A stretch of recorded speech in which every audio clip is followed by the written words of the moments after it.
नमस्कार, मैं शालू अग्रवाल आज आपको क्लास 10th की हिंदी की बुक कृतिका के तीसरे पार्ट साना साना हाथ जोड़ी की समरी बताऊंगी। इस पाठ की लेखिका मधु कांकरिया जी हैं। यह एक यात्रा वृतांत है। लेखिका जब सिक्किम की राजधानी गैंगटॉक में गई थी तो वहां की खूबसूरती से लेखिका का मन बहुत खुश हो गया।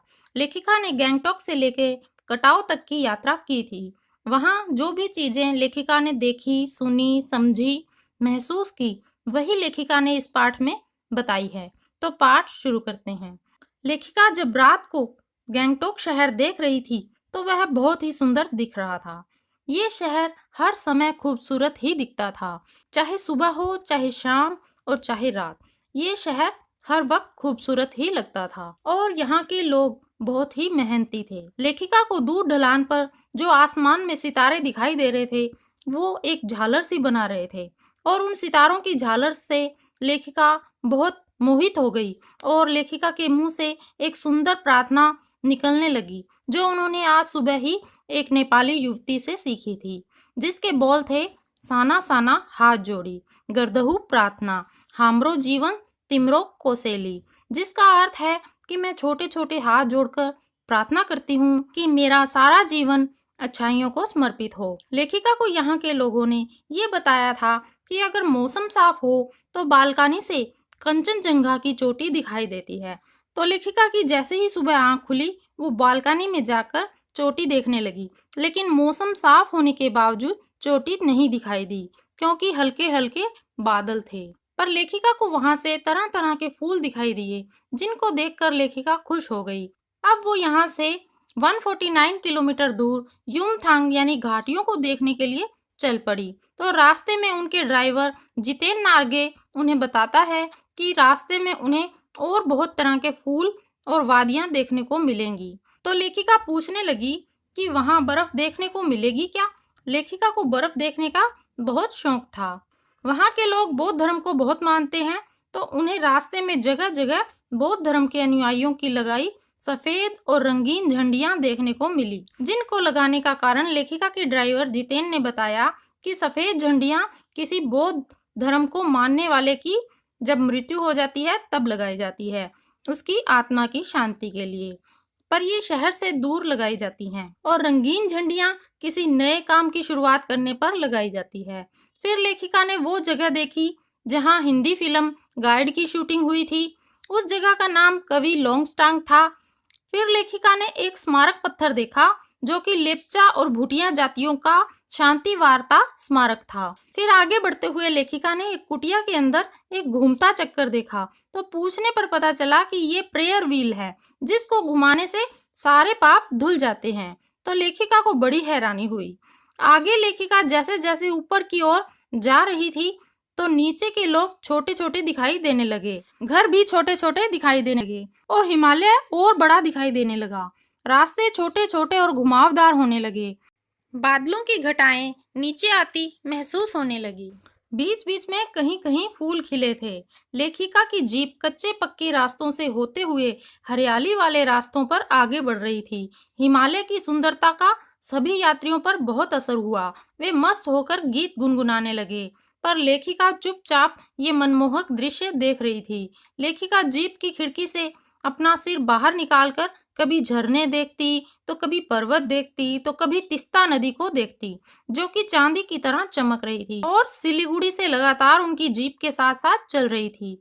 लेखिका बहुत खुश थी। वो हिमालय को सलामी देना चाहती थी कि अचानक जीप रुक गई। सामने सेवन सिस्टर फॉल झरना था। सभी लोग झरने की फोटो खींचने लगे, पर लेखिका वहां पर बिखरे भारी भरकम पत्थरों पर बैठकर झरने की कल कल करती आवाज को सुनने लगी और लेखिका ने अपना पांव पानी में डुबोया तो लेखिका का मन परिवर्तित हो गया। लेखिका को लगा जैसे लेखिका के मन से सारी बुराइयां बाहर निकल गई हों।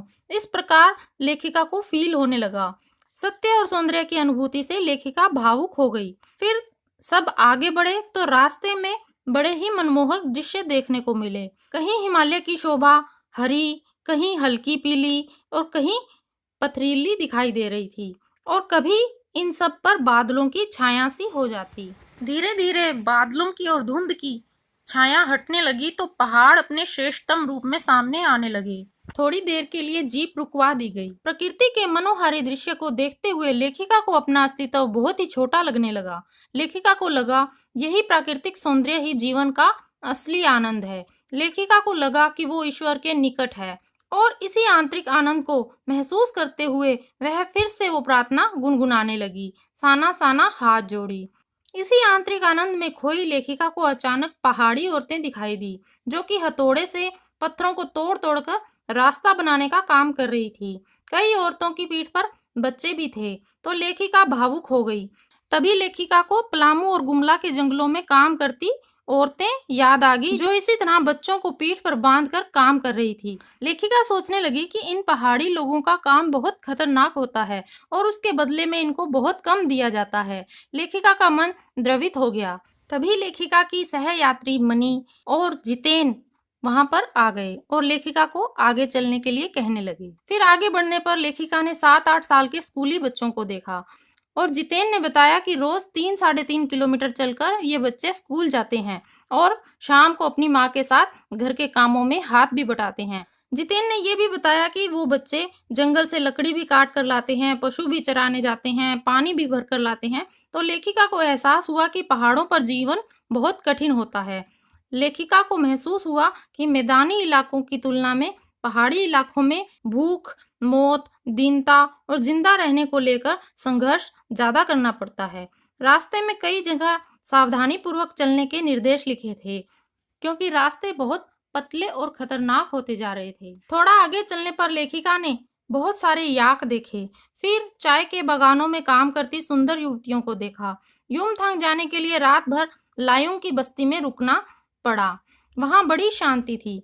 लेखिका सोचने लगी कि हमारी नई पीढ़ी ने प्रकृति की इस लय, ताल और गति से खिलवाड़ करके बहुत बड़ा अपराध किया है। वहां पर लेखिका तिस्ता नदी के किनारे बैठकर एक प्रार्थना करती है और रात को उस छोटे से लकड़ी के हाउस में जितेन और उसकी सहेली मनी और बाकी सब सैलानी मस्ती से नाच करते हैं। सुबह जब लेखिका लायुंग में घूमने निकली तो वहां पर भी बर्फ देखने को नहीं मिली। वहां एक नवयुवक ने लेखिका को बताया कि अगर आपको बर्फ देखनी है तो यहाँ से 500 फीट ऊंचाई पर कटाओ यानी भारत का स्विट्जरलैंड है, तो आप वहां पर चले जाओ। तो लेखिका ने कटाओ जाने का निश्चय किया। कटाओ जाने का पूरा रास्ता खतरनाक था और रास्ते में धुंध और बारिश भी हो रही थी। जगह जगह सावधानी से गाड़ी चलाने के निर्देश लिखे हुए थे। कटाओ जाते हुए लेखिका को रास्ते में बर्फ से ढके पहाड़ देखने को मिले, जो कि चांदी की तरह चमक रहे थे। शायद रात को ही बर्फ गिरी थी। तभी हल्की हल्की बर्फ बारीक मोतियों की तरह आसमान से गिरने लगी। जितेन मस्ती से गाने लगा। सभी सैलानी जीप से उतरकर बर्फ पर कूदने लगे। यहाँ बर्फ बहुत थी, घुटनों तक पैर बर्फ में धंस रहे थे। सब लोग बर्फ पर लेट रहे थे और फोटो खींच रहे थे और उस वातावरण का आनंद ले रहे थे। लेखिका का भी मन हुआ कि वह बर्फ पर लेटकर आनंद ले, लेकिन लेखिका के पास बर्फ में पहनने वाले जूते नहीं थे और कटाओ अभी कोई टूरिस्ट स्पॉट नहीं बना था, तो कोई दुकान भी नहीं थी कि वहां से जूते किराए पर लिए जा सकें। लेखिका इस सारे दृश्य को अपने भीतर समा लेना चाहती थी। लेखिका उस वातावरण से इतना प्रभावित हुई कि आध्यात्मिकता से जुड़ गई। लेखिका सोचने लगी कि शायद इतनी सुंदरता के माहौल में रहने के कारण ही हमारे ऋषि मुनियों ने वेदों की रचना की थी और जीवन के सत्यों को खोजा था। मनी ने भी इन हिम शिखरों के प्रति अपनी श्रद्धा प्रकट की, उन्हें माथा नवाया और कहा कि यहीं से सारे एशिया को पानी मिलता है। वहां नजदीक ही चीन की सीमा थी, तो बॉर्डर एरिया था। तो लेखिका फौजियों से मिली और जाना कि कितनी कठिनाई से वो यहाँ रहकर सीमा पर पहरा देते हैं, ताकि आम जनता चैन से रह सके। कड़कड़ाती ठंड में भी ड्यूटी करते फौजियों को देखकर लेखिका भावुक हो गई। कटाओ से अब लेखिका का युमथांग के लिए सफर शुरू हुआ। रास्ते में प्रियोता और रोडेंड्रो के फूलों को देखा। युमथांग कटाओ जितना सुंदर नहीं था। तब लेखिका को एहसास हुआ कि मंजिल से ज्यादा रोमांचक होता है मंजिल तक का सफर। वहां लेखिका एक सिक्किमी युवती से मिली। वह अपने आप को सिक्किमी ना बताकर इंडियन बताती है, तो लेखिका को अच्छा लगता है। लेखिका को अच्छा लगा कि लोग अपने आप को राज्य तक सीमित नहीं समझते। लौटते वक्त रास्ते में लेखिका ने पहाड़ी कुत्तों को देखा। फिर थोड़ा आगे चलने पर जितेन ने बताया कि यहाँ पर एक पत्थर पर गुरु नानक देव के फुटप्रिंट है और यह भी बताया कि एक बार गुरु नानक देव की थाली से चावल छिटक कर बाहर गिर गए थे, इसलिए यहाँ पर चावल की खेती होती है।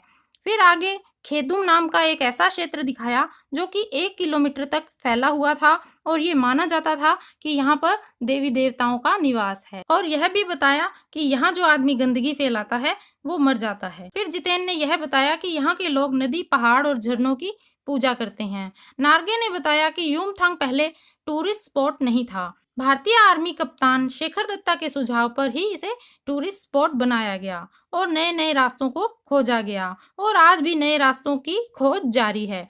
तो लेखिका सोचने लगती है कि शायद मनुष्य की इसी असमाप्त खोज का नाम ही सौंदर्य है और जीप आगे बढ़ने लगती है। और इसी के साथ ही ये चैप्टर भी खत्म होता है। आशा है कि आपको ये समझ में आ गया होगा। अगर आपको मेरी वीडियो अच्छी लगी तो प्लीज़ इसे लाइक कीजिए, शेयर कीजिए और मेरे चैनल को सब्सक्राइब कर दीजिए ताकि मेरी आने वाली वीडियो सबसे पहले आप देख पाएँ। धन्यवाद।